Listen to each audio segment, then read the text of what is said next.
A leading member of Congress now pushing to remove Trump from office, in part because of his response to Charlottesville.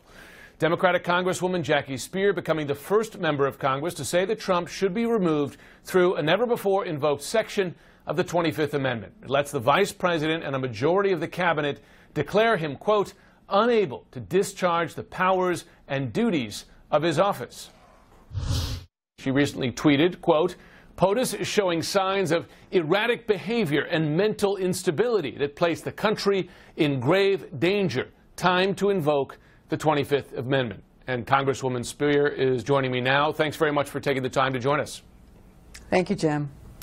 So explain to us, our audience, what exactly are you basing this on? What specific examples can you cite as evidence that the president is not stable enough to fulfill his job?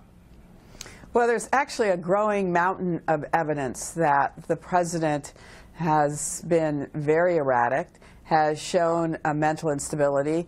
It was crystallized last week with the combination of his comments about fire and fury that he offered up against Kim Jong-un in North Korea and how we would take him out, followed by his back and forth on Charlottesville and how he really became almost abusive in calling people out when he was really telling from his soul what he thought about the Charlottesville incident. And I think the combination of those, coupled with the fact that there has been a lot of people behind the scenes talking about his instability in Congress for some time now. If you go back in time like 6 years and watch interviews that he gave then, where he could put a whole sentence together, but now tends to put a few words together and then goes off into another sentence unrelated to the first, it is an indication to me that there is some trouble there that is more than just a one-off.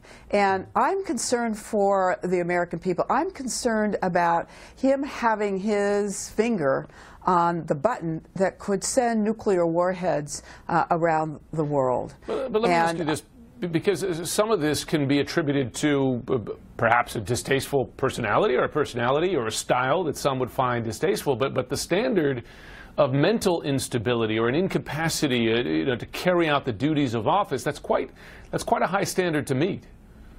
Well, first of all, it has been invoked before. George W. Bush, it was put in place when he had a colonoscopy during his presidency, and then, he reestablished his presidency after the test was done. That was temporary as opposed to a continuing inability to do the job. Well, that's why I'm suggesting that it's really in the court of the vice president and the majority of those members of the cabinet to make that determination at this point, whether or not that incapacity is preventing him from doing his job. You mentioned there some of the requirements to meet the standards set by the 25th Amendment. Just in brief, we'll lay them out because our audience may not be aware, but you need the vice president and, as you say, a majority of the president's cabinet. Of course, he appointed his cabinet secretaries, so you have that, or Congress or a body appointed by Congress, and then at a later stage, to make this permanent, if the president were to protest, you would need a vote of 2/3 in both the Senate and the House.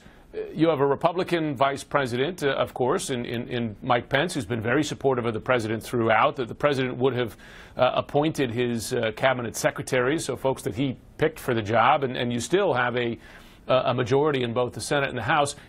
Do you see those as hurdles that practically could be met to reach the standards of the 25th?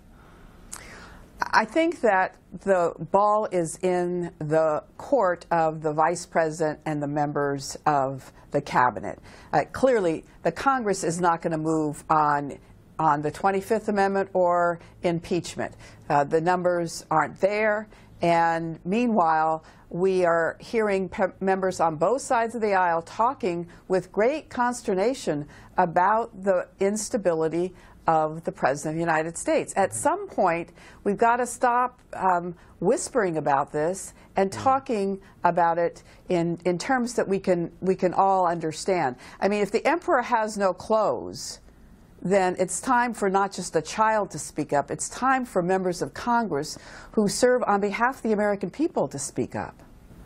Congresswoman Speier, thanks very much for joining us. My pleasure. Thank you.